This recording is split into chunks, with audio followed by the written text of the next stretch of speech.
Vamos começar a falar sobre seleção brasileira, sobre o jogo de ontem e o que a gente vai projetar para o jogo de terça-feira diante da Croácia. A gente já tinha desfalques para o jogo contra a França, são ainda mais desfalques para a próxima partida. Quem traz detalhes do dia da seleção para a gente é Carlos Gil. Fala, Gil! Olá, meus amigos do Troca de Passes, tudo bem? Um grande abraço para todo mundo. A seleção brasileira deixou Boston ainda ontem à noite, num voo fretado, e voltou aqui para Orlando. Nossa equipe chegou aqui na Flórida de volta hoje. Houve uma atividade fechada à imprensa, apenas treino regenerativo, um treino bem leve, sobretudo para quem atuou ou os 90 minutos ou em parte do jogo. E nesse sábado, aí sim, a seleção volta a campo, trabalho com bola e com a presença dos jornalistas. O treino está marcado para meio-dia no horário de Brasília. É bom passar aquele protetor solar, porque aqui, diferentemente lá de Boston, o sol está pegando, calor, previsão aí na casa de 30 graus, pelo menos, na hora do treino. O técnico Carlo Ancelotti vai receber um reforço essa noite, Tá chegando aqui agora à noite o Vitor Reis, zagueiro que já teve participações em seleções de base, revelado pelo Palmeiras, hoje atua no Girona da Espanha, com o corte do Gabriel Magalhães, antes do jogo contra a França. E uma situação indefinida ainda do Marquinhos, que sentiu dores musculares, dores no quadril, acabou não atuando, não sendo relacionado contra a França, na esperança de que possa vir a jogar contra a Croácia, mas essa presença também não é certa ainda, então o Vitor Reis acabou sendo chamado. E duas saídas, dois jogadores foram liberados, foram embora, vão ser tratados agora pelos seus clubes, nos seus países. O Rafinha volta para a Espanha, para o Barcelona, e o Wesley volta para a Itália, para Roma, e coincidentemente eles tiveram a mesma lesão na partida contra a França, Os dois foram substituídos, o Rafinha no intervalo, o Wesley durante o segundo tempo. A CBF fez exames do Departamento Médico de Imagem e esses exames detectaram lesões musculares no posterior da coxa direita dos dois jogadores. Então Wesley e Rafinha deixam a seleção, nenhum jogador será convocado para substituí-los. Obrigatoriamente, claro, o Ancelotti vai ter que mexer no time, porque o Wesley e Rafinha foram titulares, saíram jogando contra a França. Na direita tem a opção ou do Ibanhas, que foi o substituto do Wesley durante a partida, tem o Danilo também, o Danilo Luiz, o Danilo do Flamengo, que atua na lateral e atua na zaga e não entrou em campo, foi um dos 5 jogadores que não atuaram contra a França, também pode ser aproveitado aí na lateral direita, é uma das opções para o técnico Carlo Ancelotti. Lá na frente, talvez o favorito seja o Luiz Henrique, que entrou muito bem, mas o Ancelotti também não observou dois atacantes, que ele ainda não trabalhou diretamente. O Endrick trabalhou só em clube e o Ryan, estreante, convocado pela primeira vez. Esses dois atacantes também não entraram em campo, assim como o Fabinho, por exemplo, e o Kaique Bruno do Cruzeiro, Foram jogadores que não foram aproveitados contra a França. Em amistosos, em datas FIFA anteriores, o Ancelotti costuma mexer um pouquinho no time do primeiro para o segundo jogo. É que nas oportunidades anteriores, o Brasil venceu o primeiro e depois acabou não tendo uma grande atuação. Foi assim, Coreia do Sul e Japão, goleou a Coreia, depois perdeu do Japão, ganhou do Senegal, depois empatou com a Tunísia. Então agora perdeu da França, vai tentar se recuperar contra a Croácia, mas é bem provável, até seguindo essa lógica de observações, que o Ancelotti mexa um pouquinho ou até muito nesse time para observar peças e fazer algumas alterações, algumas obrigatórias e outras por opção. O Brasil treina então aqui em Orlando amanhã, domingo, segunda, partida na terça-feira contra a Croácia, que venceu a Colômbia por 2-1 no dia de ontem, na partida amistosa que eles fizeram. Aliás, Brasil, Croácia, França, Colômbia, eles trocaram esses jogos, porque agora a França enfrenta a Colômbia e o Brasil enfrenta a Croácia. A Croácia tinha jogado com a Colômbia e o Brasil com a França. Então, Brasil e Croácia na próxima terça-feira aqui em Orlando. Bola rolando com transmissão do Sport TV às 9 da noite, horário de Brasília. Um abraço, pessoal. Até a próxima. Ó o jacaré aí atrás, hein, Gil? Porra, lá na Flórida, em Orlando ali, quando tem uma lagoa ali atrás, no lago, tem o alligator lá pra tudo quanto é lado lá, Então tem que tomar cuidado. Ó, hashtag troca de passes, tá bom? Se você quiser participar do programa aqui com a gente, vai lá no Twitter, no X, hashtag troca de passes, mandem as suas mensagens pra gente. Se você fosse um auxiliar do Ancelotti, o que é que você diria no ouvidinho dele ali, ô Ancelotti? Seguinte, não temos mais o Wesley, não tem Marquinhos, não tem Gabriel Magalhães, não tem Alexandro, não tem agora...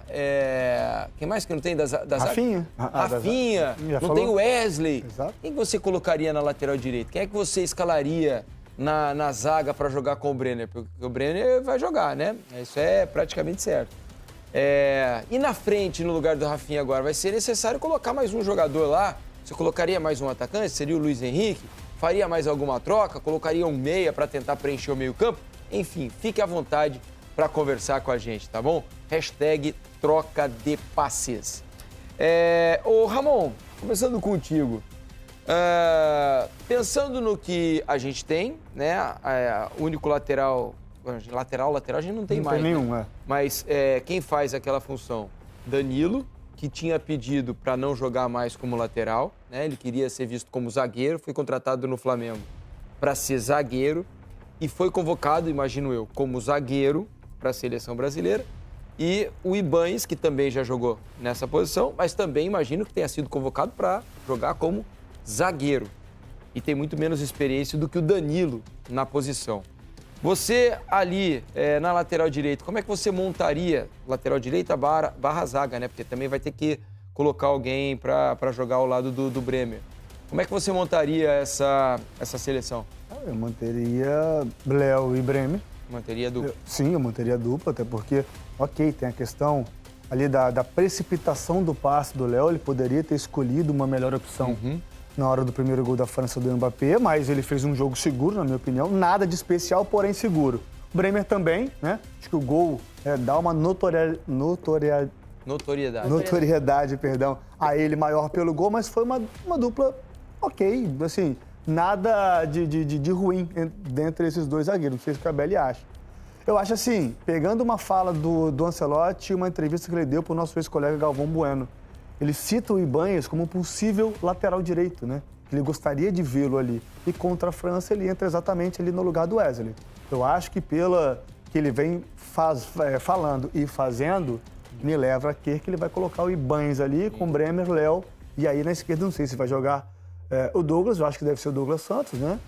Ou o Kaique. Mas enfim, eu manteria a linha de 3 mais o Ibáñez ali para ter, que eu acho... para ter um pouco mais de segurança, porque para mim na Copa ele vai jogar com o Militão ali. Então se ele vai jogar com o Militão com um zagueiro ali, a ideia é essa. Vale ele manter a ideia de jogo dele e dar sequência a esse estilo de jogo. Por mais que os nomes não sejam os titulares, vamos dizer assim, para a Copa do Mundo no papel, ele tem que manter uma ideia de jogo que ele vem tendo. E para você, Beli, como é que você imagina que ele vai montar e se você faria a mesma coisa? Eu não sei se ele vai resolver testar a lateral esquerda, alguma situação diferente. A gente viu em alguns momentos dessas convocações, né, dos últimos jogos do Brasil, o Ancelotti mudando bastante o time da primeira para a segunda partida. E tem algo para acrescentar aí, tem uma questão. O Alexandro, ele vive um ano de muitas lesões. Ele tem se machucado muito. Eu acho que era a ideia do Ancelotti, e para todo mundo acho que parecia certo que o Alexandro seria um dos dois titulares, um dos dois laterais na Copa do Mundo, ele e Douglas Santos. Com essas constantes lesões do Alexandro, o Ancelotti precisa pensar numa alternativa. Porque como é que você vai confiar no Alexandro? Não pelo futebol, mas pelas questões físicas, né? Há o risco dele se machucar na Copa, porque ele está sempre se machucando. E por isso me faz pensar que talvez ele possa usar esse jogo para observar o Kaique, por exemplo. Né? Porque não tendo o Alexandro, sabendo que o Douglas Santos a gente imagina que esteja na Copa. Qual a outra alternativa? Ninguém conseguiu dar uma resposta assim, opa, se eu tiver problema com o Alexandre, esse aqui é quem vai. Eu acho que pode ser que ele opte. Porque o plano inicial, eu acho que era da sequência, da rodagem para o time titular. A partir do momento que ele perde 6, 7 titulares, esse plano se perdeu um pouco, concordam? E acho que faz até algum sentido você, mesmo não querendo e não sendo sua ideia primária lá atrás, testar também num jogo que era para ser um jogo para montar time, né? Ele já não tem muito tempo, né? Começa por aí, né? Ele já chegou sem tempo, né? Chegou atrasado no meio desse ciclo e, obviamente, a partir do momento que você tem mais um jogo, assim, é um amistoso difícil contra uma Croácia, que é um time duríssimo de se jogar contra, um time que, bom, não preciso ir muito além, né? A galera lembra o que aconteceu na última Copa. Não precisa lembrar. Não precisa, né, dessa tristeza numa noite de sexta-feira. Mas talvez a gente veja, pelo menos ao meu ver, mudanças nas laterais. No caso, na lateral direita, é óbvio, a saída do Wesley, ela força ali uma mudança e eu tô com o Ramon. Dentro de uma coerência, o natural, ao meu ver, seria o Ibáñez ocupando aquela posição. Mas olhando para a lateral esquerda, pensando nessa questão do Alexandre, pensando no fato de que, de certa forma, as duas laterais ainda me parecem abertas, talvez né? Ele tem aí 2 jogadores que ele quer muito levar. E os outros 2? Como é que vai funcionar? Vai ser o Militão mesmo? Não vai? O Militão vai ter voltado de lesão? Enfim, temos muitas dúvidas nas 2 laterais. Imagino que na lateral direita ele vai realmente com o Ibanez. E na lateral esquerda talvez seja uma oportunidade de testar o Kaique. Outro ponto também que a gente estava conversando, né? A gente vai dar daqui a pouco a convocação do Vitor Reis, né? Isso. Aliás, vamos fazer, antes da gente falar sobre o Vitor Reis, vamos colocar aqui, a gente está falando do problema do Alexandre, um problema constante dele no ano, né? Um ano atribulado em termos de problemas físicos.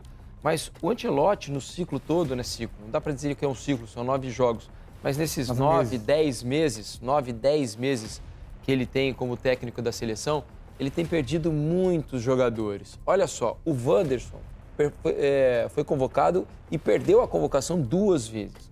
O Alexandro também convocado e 2 perdas do Alexandro por lesão. O Gabriel Magalhães a mesma coisa, perdeu 2 datas FIFA porque estava lesionado. O Alisson agora, o Hugo Souza já também teve uma lesão, o Ederson também perdeu uma convocação, o Wesley perdeu 2 convocações por lesão, o Matheus Cunha perdeu uma, o Joelinton uma, o Caio Jorge uma e o Rafinha mais uma, né? Porque ele fez um jogo e também não vai jogar a próxima partida. Então, assim, veja que são muitos os problemas. Fica difícil para o treinador, né? Especialmente quando você tem várias lesões no mesmo setor, que a gente sabe que o Gabriel Magalhães é um titular absoluto. Talvez seja, nessa temporada, melhor, ou está entre os 3 melhores zagueiros do mundo. Concordo. E ele não tem conseguido jogar com a camisa da seleção brasileira, né? Tem jogado poucos jogos, tem pouca experiência de seleção, para falar a verdade, porque tem tido problemas físicos frequentes, né? E é um problema para o Ancelotti. A gente vai chegar na Copa, independentemente do que acontecer nos 2 jogos antes, né, da estreia contra Panamá e Egito, a gente vai certamente chegar numa Copa com uma defesa que foi pouco testada. E isso é muito ruim para o entendimento de jogo de um ciclo que foi desastroso. Desastroso. Né? Por tudo que aconteceu, pelos técnicos que passaram, pela falta de sequência, né? E de padrão, né? Dos técnicos que ali estavam. Sei que o Ancelotti está tentando ali, sendo muito informal, um cata-cata para poder colocar uma equipe em campo e dar um padrão de jogo. Eu acho que a gente está chegando também, para o pessoal que joga na Europa, né? Numa fase da temporada muito crítica, porque eles já estão em final de temporada e muitos desses jogadores, né, em fases finais, fases decisivas das suas ligas, né? Seja da Liga Nacional ou seja da Champions League. Então, assim, a gente tem que estar muito ligado e preocupado. Acho que a CBF tem que estar em contato com os clubes diretamente, porque tem uma Copa do Mundo pela frente, que é muito importante, óbvio, pra gente. E esses atletas chegarão muito cansados, né? Com algumas lesões em sequência. Isso preocupa bastante para a montagem do elenco da Copa. A gente tem até aqui, o Barcelona deve estar pé da vida. Com certeza. Já li notícias que sim. Porque o Rafinha se machucou nesse jogo contra a França. E vejam só, eles já fizeram o exame na coxa direita do Rafinha e confirmou uma lesão no bíceps femoral, né? Um músculo importante da perna direita. E de acordo com o exame, ele vai ficar afastado por 5 semanas. 5 semanas. Sabe o que significa isso? Ele vai perder a reta final do campeonato espanhol e provavelmente as 2 partidas das quartas de final da UEFA Champions League, da Liga dos Campeões da Europa. É certo que ele vai perder a primeira partida, caso o Barça avance para a semifinal, ele vai perder o primeiro jogo da semifinal da Liga dos Campeões da Europa e corre risco ainda, há uma possibilidade, se ele conseguir se recuperar um pouco mais rápido, e corre o risco dele também perder o segundo jogo da semifinal da Liga dos Campeões da Europa. Veja que prejuízo. O Barcelona perdendo o seu melhor jogador, um jogador titular, capitão do time, na reta final da Liga dos Campeões da Europa, um título que o Barça tem perseguido há bastante tempo, faz tempo que não conquista, e do Campeonato Espanhol, do qual ele é líder e tem uma vantagem curta de 4 pontos para o grande rival Real Madrid. Sexta-feira, 27 de março. Vamos colocar 5 semanas, fazer uma conta boba aí. Início de maio, ele volta a treinar e a jogar pelo Barcelona. A convocação final para a Copa é dia 18. Isso. Olha a importância que tem essa recuperação do Rafinha agora, projetando uma Copa do Mundo. Então, assim, são coisas que podem acontecer e é inerente à profissão. né? Reta final, jogos decisivos, os clubes querendo, obviamente, almejando títulos, que é muito importante. Então, assim, que o Rafinha, obviamente, possa se recuperar e possa estar voando na Copa. Mas é um problema que pode ser recorrente na seleção com outros jogadores que atuam na Europa. Olha, aqui é mais um detalhe, Ramon. A gente está vendo a lesão do Rafinha, que ela é longa. O Militão também está passando por um período de recuperação longo. Voltou a treinar essa semana, pelo que eu vi no Real Madrid. Voltou a treinar essa semana, mas foi uma recuperação longa. Ele está bastante tempo sem jogar. Em 2 anos tem pouquíssimos jogos. Isso é preocupante. O Militão teve 2 lesões de ligamento cruzado anterior, uma lesão seríssima, a mesma que tirou o Neymar por tanto tempo aqui do futebol. Então, assim, ele tem tido problemas físicos. Veja que são 2 titulares da seleção, o Militão titular da lateral direita, o Rafinha titular e um dos principais jogadores da seleção brasileira, tendo problemas físicos e estão se recuperando de lesões muito próximos da Copa do Mundo. Eu acho que é mais uma questão para um ciclo tão atribulado, mais uma questão para o Ancelotti avaliar, né, Mais um problema, né? Mais um problema. É isso que a gente está falando aqui dos cortes por lesão. A gente trouxe realmente o nome do Militão, que sequer foi convocado, mas se a gente for, né, puxar um pouco mais na memória, tem o Rodrigo, que sofreu uma lesão gravíssima e já perdeu a Copa do Mundo. O Rodrigo é para esquecer, nesse momento não dá nem mas pra... assim, são jogadores que com toda certeza a gente imaginava numa Copa do Mundo, né? Sem dúvida. São jogadores selecionáveis. São jogadores selecionáveis não, o Rodrigo estaria na Copa. Estaria. Não tem como não Militão estar. 100% fisicamente, com toda certeza. Sim. E, óbvio, tem uma tendência dele de estar ótimo para a Copa do Mundo, a gente torce para isso. Mas como você falou, poucos minutos. Uma zaga que a gente talvez olhe nessa Copa do Mundo e veja uma falta de entrosamento. Acho que foi um pouco do que aconteceu ontem, bem verdade, com nomes diferentes, tá? Mas pensando numa zaga ideal, projetando Copa do Mundo, são jogadores que atuaram poucas vezes juntos. Marquinhos se lesionou, não vai jogar esses 2 amistosos. Eu peguei aqui rapidamente, aqui, ó, de acordo com o SofaScore, da temporada 23-24 até 25-26, essa que está terminando, o Militão tem 47 jogos. Em 3 temporadas, vamos dizer assim. 2 temporadas e lá vai muito. 47 jogos. É muito pouco. É muito pouco. É muito pouco. Enfim, então é aquilo que a gente estava falando. É uma constatação que o Brasil vai chegar com um quarteto defensivo pouco jogado, né? Pouco entrosado, a não ser que os treinos, né, ali. Isso também é verdade, né? O Ancelotti, ao contrário do Dorival, que teve a Copa América para treinar o time, melhorar e não conseguiu, o Ancelotti vai ter esse tempo na convocação. A partir da convocação de maio, ele vai juntar o grupo ali, vai ter a chance de treinar mais ou menos duas semanas, mais ou menos 2 semanas, para fazer uma preparação para que o Brasil chegue numa melhor condição no aspecto de organização. E depois, a primeira fase, o Brasil vai passar da primeira fase, né?